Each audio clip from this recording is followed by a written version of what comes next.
Sir మొత్తం నడుపుతున్న మండలి సార్ నేను పూర్తి శ్రమంతో పూర్తి ఆరోగ్యంతో పక్కబందీగా ప్లాన్ చేశాను. నేను చెప్పాను మీరు ఏ శిక్ష ఇచ్చిన అంగీకరణ సార్, కానీ శిక్ష విధించే ముందు ఒక 2 నిమిషాలు మాట్లాడాలి.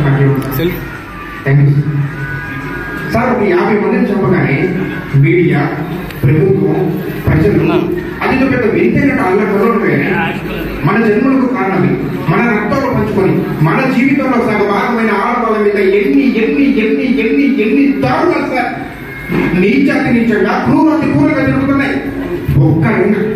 ఒక్కడైనా ఆపేడా, ప్రశ్నించాడా, ఆపే ప్రయత్నం చేశాడా? అసలు ఏం జరుగుతుంది మన దేశంలో? మన అమ్మలు, మన అక్కలు, మన చెల్లెళ్ళు, కూతుళ్ళు బయటికి వెళ్తే వాళ్ళు తిరుగుతున్నందుకు భయం భయంగా పిచ్చుకుంటూ ఎందుకుంటున్నారు? అరే వాళ్ళు ఏమైనా అడవులు ఈ బాంబులు మధ్యలోకి వెళ్తున్నారు. మళ్ళాంటి మనుషులు మధ్యలోకే వెళ్తారు.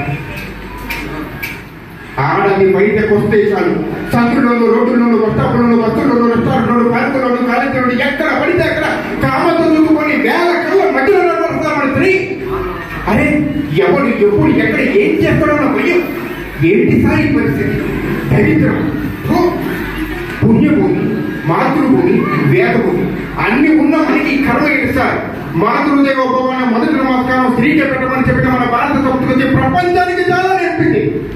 మరి ఏం నేర్పించినట్టే ఇదే దేశంలో రావణాసురుడు వాడు సీతమ్మని ఎత్తికెళ్తే కోతులతో కలిసి వాడిని వాడి సామ్రాజ్యాన్ని సర్వనాశనం చేసిన రాముడు చూసి మనం నేర్చుకోవాలి సార్. ఒక ఆడదాన్ని కొమ్ము లాగితే 18 లక్షల మందిని పిచ్చుకుని చెప్పిన మహాభారతం చూసి మనం నేర్చుకోవాలి సార్. నేర్చుకోవాలి సార్, నేర్చుకోవాలి. ఆడవాన్ని ఎత్తికెళ్ళడం, చీరడం, నాకడం great country sir. Salute to my country and my culture.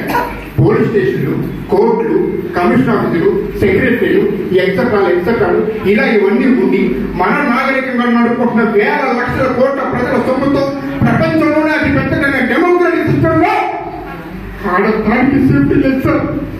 మారాలి సార్, పద్ధతి మారాలి. మార్పు ఎక్కడి నుంచి రాదు సార్? పళ్ళ నుంచి రావాలి, మన అత్తల్లో నుంచి రావాలి. మన తల్లులు మనల్ని కడుపులో మోసి పెంచి పెద్ద చేసినందుకు కనీస ధర్మంగా మన చుట్టూ ఉన్న ఆడవాళ్ళని కొండలన్నింటి కూడా చూసుకోవాలి సార్. శిక్షణ వేయడం కాదు సార్, మా చేత పిల్లవాళ్ళ శిక్షణ చదివించండి. ఈ నాటకానికి ఆడాలి కనిపిస్తారు, మళ్ళీ అమ్మ ఒడిగా వేయండి సార్.